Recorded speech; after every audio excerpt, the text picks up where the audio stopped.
Okay. எண்ணெய் கத்திரிக்காய்ல எண்ணெய் கத்திரிக்காய்.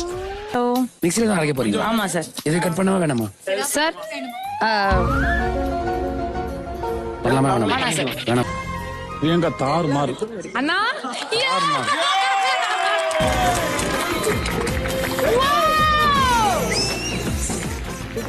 ஜெமி உட்கார்ந்து இப்படி சாப்பிடும் போது மன நிறைவா இருக்கு சார். மனசு அவ்வளவு நிறைவா இருக்கு உங்களை அப்படி சாப்பிடுறத பார்க்கும்போது. நிஜமாவே ஒரு மகாராஜாக்கு சர்வ் பண்ணிட்டு நாங்களாம் நின்னு அதை ரசிக்கிற மாதிரி இருக்கு. ஹாப்பியா இருக்கு, அவ்வளவு ஹாப்பியா இருக்கு. நிஜமாவே ரொம்ப அழகா அற்புதமா ரொம்ப நல்லா இருந்தது. எவ்வளவு பெரிய வாக்கியமாக இருந்தாலும், எவ்வளவு பெரிய கதையாக இருந்தாலும், கவிதையாக இருந்தாலும், வாழ்க்கையாக இருந்தாலும் அது அழகா முடியும் போது தான் அது ஞாபகத்துல இருக்கும். அது இந்த சாப்பாடுல முடிஞ்சது பெரும் சந்தோஷம்.